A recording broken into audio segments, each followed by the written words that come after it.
Hello everyone, स्वागत है आपका हमारे यूट्यूब चैनल कॉम्पिटिटिव कॉस्मोस में। आज प्रश्नों की माला के अंतर्गत कुछ क्वेश्चन लेके आए हैं हिंदी साहित्य में, जो कि आपके टीजीटी, पीजीटी और एलटी ग्रेड जीआईसी के लिए वेरी वेरी इंपॉर्टेंट होंगे। तो शुरू करते हैं। पहला क्वेश्चन है आपका, निम्न कृतियों में कौन सी भारतेंदु हरिश्चंद्र की काव्य कृति नहीं है? प्रेम मालिका, प्रेम फुलवारी, प्रेम सरोवर, प्रेम पुष्पावली। तो देखेंगे कि इसमें से भारतेंदु हरिश्चंद्र की काव्य कृति यानी कि प्रेम पुष्पावली नहीं है। तो ऑप्शन डी आपका सही होगा, नोट डाउन कर लीजिए। अगला क्वेश्चन है, राजा जय सिंह के दरबारी कवि कौन थे? राजा जय सिंह के दरबारी कवि कौन थे? भूषण थे, मतीराम थे, बिहारी थे या सेनापति थे? तो इसका ऑप्शन सही होगा आपका बी, यानी कि बिहारी। आपका बी ऑप्शन सही है। अगला क्वेश्चन है, किंसुक पुंज से फूल रहे सुलगी उर्दौर वियोग तिहारे, मात फिरे न गिरे अवलान पिजान मनोजी उडारत मारे, होय अभिलाषन पात निपात कढ़े ही सूल उपांसी डारे, है पतझार बसंत तुहु घन आनंद एक कई बार हमारे। इन पंक्तियों में भावाभिव्यंजना के कौन कौन से रूप व्यक्त हुए हैं? उक्ति वैचित्र है, या उक्ति विपर्य है, उक्ति चमत्कार है या उक्ति सादृश्य है? इसमें क्या करना है कि कौन कौन से रूप रूप सभी है, लेकिन इनको जो है क्रम से लगाना है। कौन कौन से हैं इसमें से तो देखेंगे इसमें। तो देखिए इसमें आपका ए, बी और सी, यानी कि ए उक्ति वैचित्र होगा, उक्ति चमत्कार होगा और उक्ति विपर्य होगा। तो ए, बी और सी यानी कि आपका कौन सा होगा इसमें? ए वाला। ए वाला आपका सही होगा, यानी कि बी ऑप्शन सही है। ठीक है। अगला क्वेश्चन देखते हैं, प्रेम की पीर ही को लेकर प्रेम की पीर ही को लेकर इनकी वाणी का प्रादुर्भाव हुआ। आलोचक रामचंद्र शुक्ल का यह कथन रीतिकाल के किस कवि के संदर्भ में है? धनानंद के संदर्भ में है या केशव दास के संदर्भ में या मतीराम के या रसनिधि के संदर्भ में है?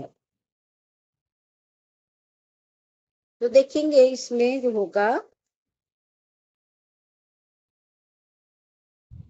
प्रेम की पीर को लेकर इनकी वाणी का प्रादुर्भाव, आलोचक रामचंद्र शुक्ल का यह कथन है। ऑप्शन ए घनानंद के बाद। अगला क्वेश्चन देखते हैं, लिखन बैठी जाकी सभी गही गई गर्भ गरूर, भय नकेते जगत के चतुर चितेरे कूल। उपयुक्त दोहे के संदर्भ में बताइए कि निम्नलिखित में से किस कारण से चित्रकार नायिका की छवि को चित्रित करने में सफल नहीं हो पाते हैं?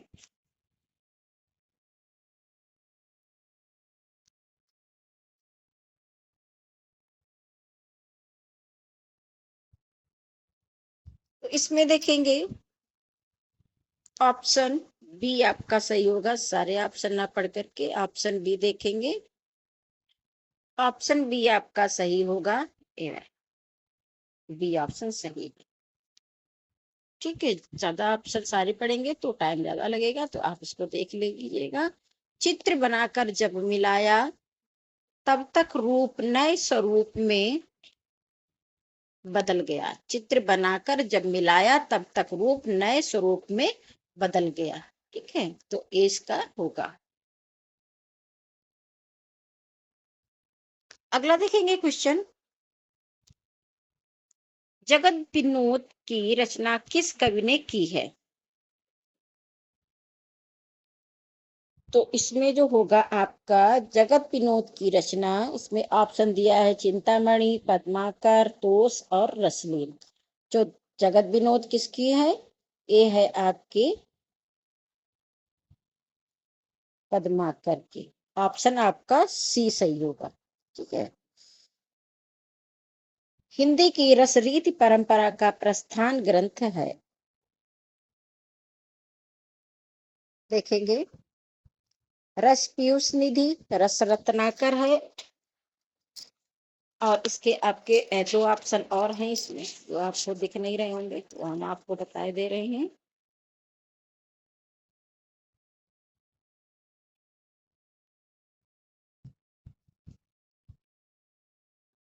रसिक प्रिया, हित तरंगिणी, रस पीयूष निधि, और आपका रस रत्नाकर।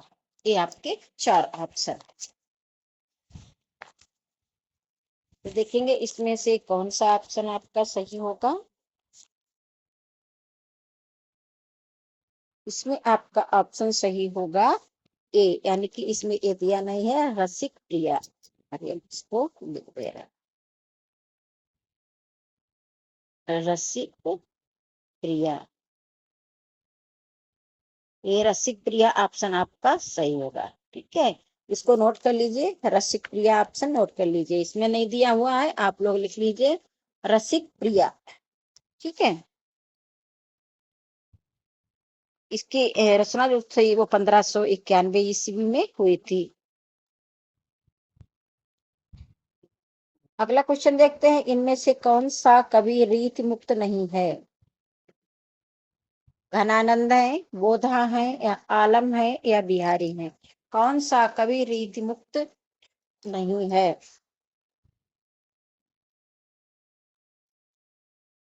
तो इसमें जो है आपका ऑप्शन डी सही होगा, यानी कि बिहारी रीत मुक्त के नहीं है, बल्कि रीत सिद्ध काव्य धारा के कवि हैं बिहारी जी। ठीक है। और घनानंद, आलम, बोधा, ये तीनों जो हैं वो रीतिकाल के रीति मुक्त धारा के काव्य धारा के कवि हैं। अगला है, सीख लीनो मीन मृग खंजन कमल नयन, सीख लीनो जैसे अप्रताप को कहानो है। ये पंक्तियां किस कवि की हैं।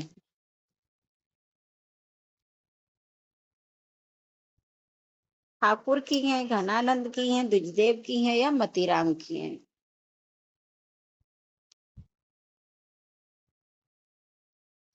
तो ये है आपकी ऑप्शन बी, घनानंद की। तो ये घनानंद की है। अगला क्वेश्चन देखते हैं।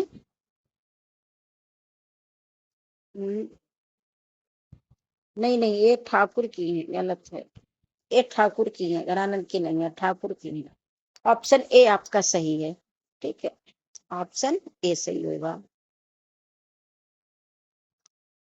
अगला देखेंगे, सघन कुंज छाया सुखद शीतल मंद समीर, किसकी काव्य पंक्ति है। पद्माकर की, घनानंद की, आगे बिहारी की, या रसखान की। तो ए आपकी है बिहारी की, ऑप्शन बी आपका सही होगा।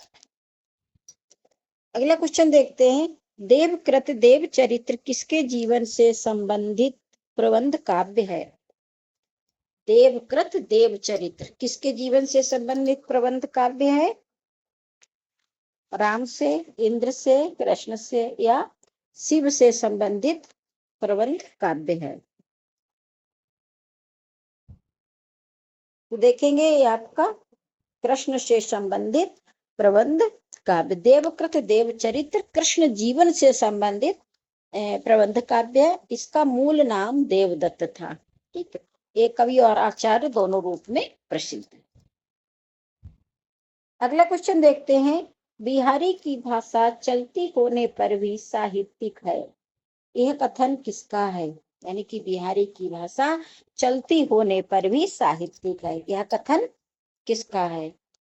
नगेंद्र का है, बच्चन सिंह का है, हजारी प्रसाद द्विवेदी का है, या रामचंद्र शुक्ल का है। तो ज्यादा टाइम वेस्ट न करते हुए ये रामचंद्र शुक्ल का कथन है, यानी कि आपका option D is the right answer.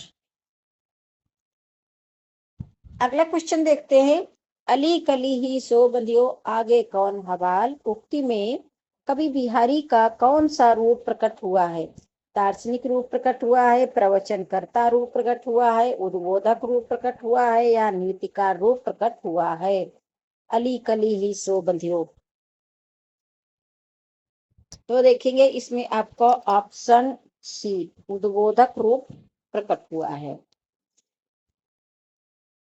आचार्य रामचंद्र शुक्ल ने बिहारी लाल को रसवादी माना है, जबकि डॉक्टर नागेंद्र ने ध्वनिवादी स्वीकार किया है। श्री राधाचरण गोस्वामी ने बिहारी को पीयूष वर्धी मेघ की उपमा दी। अगला क्वेश्चन देखते हैं, निम्नलिखित में कौन सी रचना सेनापति की है? रसराज है, राम रसायन है, कवित्त है, या भाव विलास है? कौन सी रचना सेनापति की है?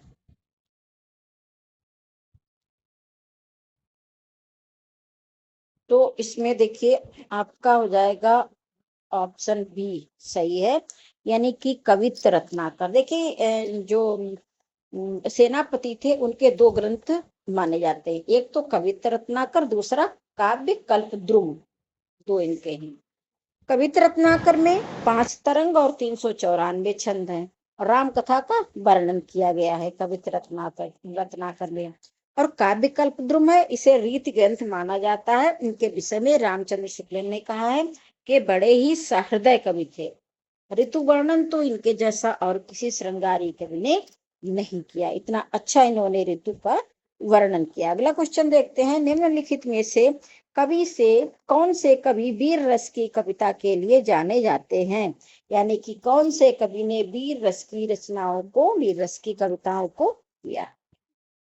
तो इसमें सिंपल सा है आपका, इसमें ये आपके भूषण यानी कि ऑप्शन डी हो जाएगा, भूषण जी इसमें आ जाएंगे।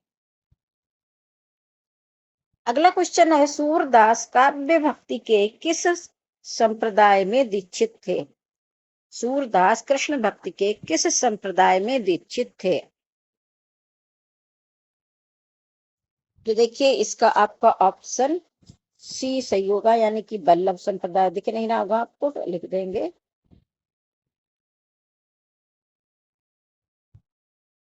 वल्लभ संप्रदाय। ठीक है, वल्लभ संप्रदाय आप कर लीजिएगा, इसको राधा को हटा दीजिए तो वल्लभ संप्रदाय हो जाएगा। वल्लभ संप्रदाय याद रखिएगा, राधा इसमें हमने हटा दिया, वल्लभ संप्रदाय हो जाएगा। तो सूरदास कृष्ण भक्ति के वल्लभ संप्रदाय में दीक्षित थे, ये आपका आ जाएगा।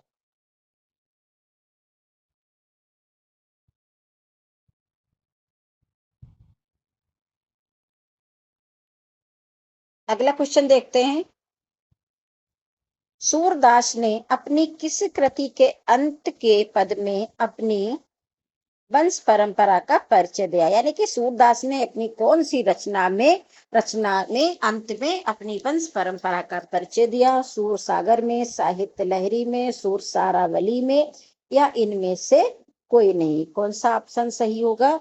तो आपका ऑप्शन सही होगा साहित्य लहरी, यानी कि सी ऑप्शन आपका सही होगा। अगले क्वेश्चन की तरफ बढ़ते हैं, देखते हैं, प्रेम वाटिका किसकी काव्य कृति है?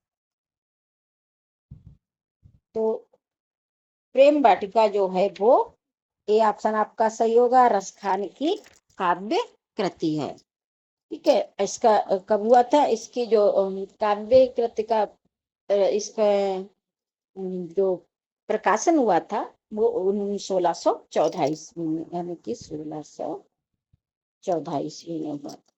ठीक है, अगला क्वेश्चन देखते हैं, रामचंद्र शुक्ल ने गोस्वामी तुलसीदास द्वारा रचित ग्रंथों की संख्या कितनी मानी है? रामचंद्र शुक्ल ने गोस्वामी तुलसीदास द्वारा रचित ग्रंथों की संख्या कितनी मानी है? यानी कि तुलसीदास ने कितने ग्रंथ लिखे हैं, इसको रामचंद्र शुक्ल ने बताया है। तो देखिए इसमें आपको ऑप्शन सही होगा बी, यानी कि 12। रामचंद्र शुक्ल ने कहा है कि तुलसीदास ने 12 ग्रंथों की रचना की है। ठीक है, कौन कौन से ग्रंथ हैं ये भी आप लोग ध्यान रखिएगा। देखिए, रामचरितमानस हो जाएगा, गीतावली हो जाएगा, दोहावली, कवितावली, विनय पत्रिका, बरवय रामायण और पार्वती मंगल, जानकी मंगल, वैराग्य संदीपनी, कृष्ण गीतावली, रामलला नाहचू और रामाज्ञा प्रश्नावली। ये 12 रचनाएं जो हैं वो गोस्वामी तुलसीदास की हैं, जो कि रामचंद्र शुक्ल ने इसकी पुष्टि की है। अगले क्वेश्चन की तरफ बढ़ते हैं, देखते हैं तुलसीदास की कौन सी रचना ब्रज भाषा में है। मंगल जानकी मंगल है, बरवय रामायण है, कवितावली है या रामलला नाहचू है। यानी कि कौन सी रचना तुलसीदास की ब्रज भाषा में है। तो देखिए, इनकी जो है कवितावली ये इनकी ब्रज भाषा में है और सब सारी रचना इनकी अवधि भाषा में है। तो इन्होंने ब्रज भाषा में इसको लिखा था। ठीक, जबकि जानकी मंगल, बरवे रामायण, लला नाहचू ये अवधि भाषा में है। इनकी ब्रज भाषा में और भी रचनाएं हैं, जैसे विनय पत्रिका है, कृष्ण गीतावली है, दोहावली है, इसमें नहीं दिया हुआ है, ये भी रचनाएं इनकी ब्रज भाषा में है। अगला क्वेश्चन है, केशव कही न जाय का कहिए, देखत तब रचना विचित्र अति समुझ मन ही मन रहिए, के रचयिता कौन है। देखिए, आप लोग इसको बहुत ध्यान से देखिएगा, लाइन्स आती हैं और इन्हीं लाइनों को आप लोगों को ध्यान रखना है, क्योंकि ये लाइन नहीं याद रहती है। इनको आप लोग ध्यान दीजिए, इस पर इसको आप लोग तैयार करिए। चैनल को लाइक करिए, सब्सक्राइब करिए और शेयर भी करिएगा। ठीक है, कमेंट्स करिएगा और किसका वीडियो आपको चाहिए ये भी आप कमेंट्स करिएगा। केशव कहिन जाय का कहिए, देखत तब रचना विचित्र अति समुझ मनई मन रहिए। इसके रचयिता कौन है, बताएंगे आप लोग।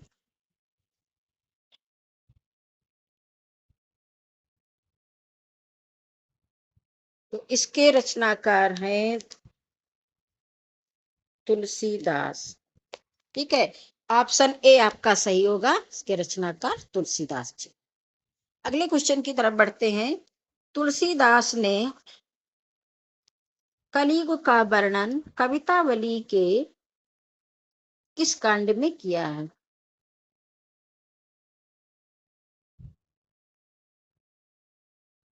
तो देखिए, तुलसीदास ने कलयुग का वर्णन कवितावली के, आपका ऑप्शन ए सही होगा, यानी कि उत्तर कांड में किया है। आप लोग नोट कर लीजिएगा, नहीं तो फिर आप लोग देखेंगे कि इसमें आंसर लिखे नहीं है। हम ठीक कर रहे हैं, वो आप लोग नोट कर लीजिए, वही आपका आंसर होगा। इसमें लिखा हुआ नहीं है कि आप बाद में लिख सकते हो। तो आप इसको वीडियो को देखिएगा और आंसर को नोट कर लीजिएगा। ठीक है, अगले क्वेश्चन की तरफ बढ़ते हैं, देखते हैं। रौजतुल हकायक के रचयिता हैं, वेरी वेरी इंपॉर्टेंट है। रौजतुल हकायक के रचयिता कौन है। शेख नबी है, नूर मोहम्मद है, कासिम शाह है या उस्मान है। रौजतुल हकायक के रचयिता कौन है।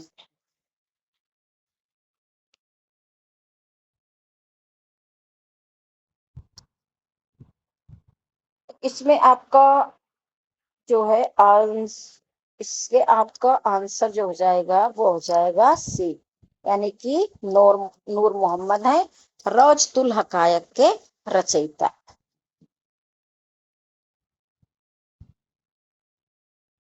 ये देखिए, रौजतुल हकायक जो था वो फारसी भाषा में लिखा गया था।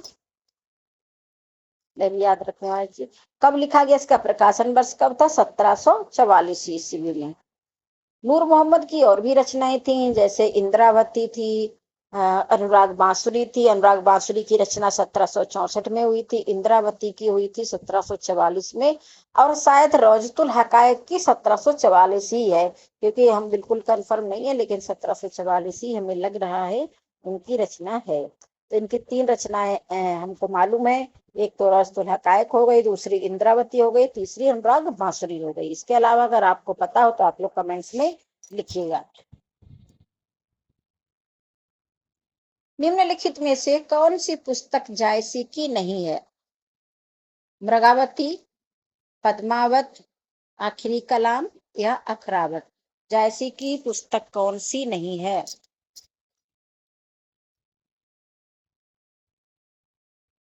तो देखिए सिंपल सी है, इसमें मृगावती जो है वो जायसी की नहीं है। और तीन रचनाएं ये जायसी की हैं। मृगावती किसकी है? एक कुतुबन की है, कुतुबन की, एक कुतुबन की रचना है मृगावती। ठीक है, याद रखेंगे इसको। अगले क्वेश्चन की तरफ बढ़ते हैं। जन्म काल के अनुसार निम्नलिखित कवियों का सही क्रम। गुरु नानक कबीरदास, देखिए इसमें आप लोग देख लीजिएगा, हम सारे नहीं पढ़ेंगे, हम आपको जो आंसर होगा वो बता देंगे, आप लोग इसको देख लीजिएगा। तो इसमें आपका आंसर कौन सा होगा? सी सही होगा, यानी कि कबीरदास, कबीरदास, गुरु नानक, आपका आंसर सी होगा सही। दादू दयाल और मलूक दास। ठीक है, तो आपका आंसर होगा सी वाला, यानी कि होगा ये आपका आंसर सही है। एक क्रम इनका सही है, सुंदरदास सबसे बाद में है। ठीक है, तो सबसे पहले कबीरदास, गुरु नानक, फिर दादू दयाल, और उसके बाद में मलूक दास है। सुंदरदास नहीं है, मलूक दास है। सुंदरदास होते तो उनको भी रचना, उनका भी जन्म जो था सबसे बाद में हुआ था, सुंदरदास से। अगला क्वेश्चन है दार्शनिक विचारधारा। दार्शनिक विचारधारा की दृष्टि से भेदाभेदवादी विचारधारा से संबंधित संत का नाम है।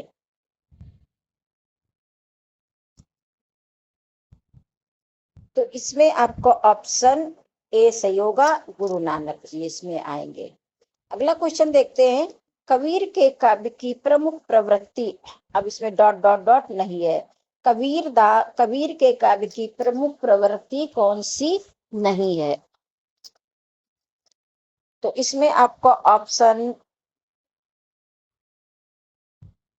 डी सही होगा, यानी कि शास्त्र मोदन। ठीक है, शास्त्रानुमोदन, ये आपका आंसर सही होगा, डी ऑप्शन। अगला क्वेश्चन देखो, अगले क्वेश्चन की तरफ बढ़ते हैं। सिद्ध साहित्य के अंतर्गत 84 सिद्धों की वे साहित्यिक रचनाएं आती हैं जो, अब इसमें ऑप्शन दिए हुए हैं, आप लोग ऑप्शन को पढ़ लीजिएगा। हम आपका ऑप्शन जो सही होगा उसको बता देंगे कि कौन सा ऑप्शन आपका सही है। तो इसमें आपका ऑप्शन सही होगा डी वाला। ठीक है, ए डी वाला, तो ये आपका ऑप्शन सही होगा। तत्कालीन लोक भाषा हिंदी में लिखी गई, तो ऑप्शन आपका ए वाला सही होगा। इसको आप लोग देख लीजिएगा, नोट डाउन कर लीजिएगा। अगला क्वेश्चन है, निम्नलिखित में से कौन सा विद्वान पृथ्वीराज रासो को सर्वथा अप्रामाणिक ग्रंथ मानने वालों में शामिल नहीं है? रामचंद्र शुक्ल, मोहनलाल विष्णुलाल पंड्या, गौरी शंकर हीराचंद ओझा, डॉक्टर वोलर। कौन सा ऑप्शन आपका सही होगा? तो इसमें आपका ऑप्शन सही होगा बी, आपका ऑप्शन बी सही होगा। अगला क्वेश्चन देखते हैं। डिंगल कवियों की वीर गाथाएं, निर्गुणियों संतों की वाणियां, कृष्ण भक्त या रागानुगा भक्ति मार्ग के साधकों के पद, राम भक्त या वैधि भक्ति मार्ग के उपासकों की कविताएं, सूफी साधना से पुष्ट मुसलमान कवियों के तथा ऐतिहासिक हिंदू कवियों के रोमांस और रीति काव्य, ये 6 धाराएं अभ्रंश कविता का स्वाभाविक विकास है। यह कथन किसका है?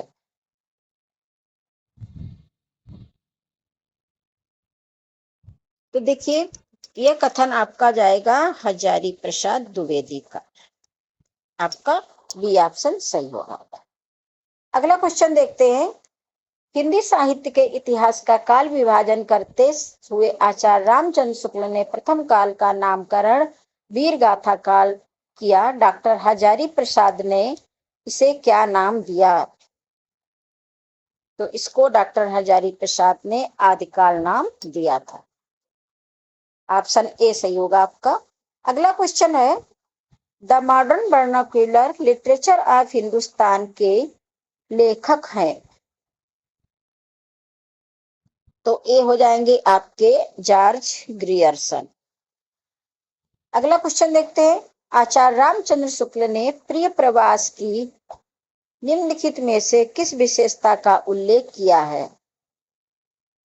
तो इसमें ऑप्शन सारे ना पढ़ के हुए हम आपको बता देंगे। आपका ऑप्शन जो है वो वी ऑप्शन आपका सही होगा। ठीक है, वी ऑप्शन आपका सही होगा। इसमें आप लोग देख लीजिएगा, ये भी आपका ऑप्शन है। इसकी कथा वस्तु एक अच्छे प्रबंध के लिए पर्याप्त है। तो ए ऑप्शन आपका यानी कि बी ऑप्शन सही है। अगला क्वेश्चन, लास्ट क्वेश्चन देखते हैं। कामायनी में कुल कितने सर्ग हैं? ये कई बार पूछा गया है कि कामायनी में कुल कितने सर्ग हैं।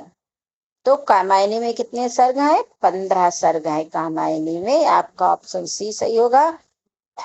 के और आज के लिए इतना ही। आगे मिलते हैं अगले वीडियो में। तब तक आप लोग इसको तैयार कर लीजिएगा। और अगर कोई आपके रिक्वायरमेंट हो किसी भी वीडियो के लिए तो आप लोग कमेंट्स करेगा, लाइक सब्सक्राइब करिए चैनल को, ज्यादा से ज्यादा शेयर करेगा। मिलते हैं अगले वीडियो में, तब तक के लिए धन्यवाद।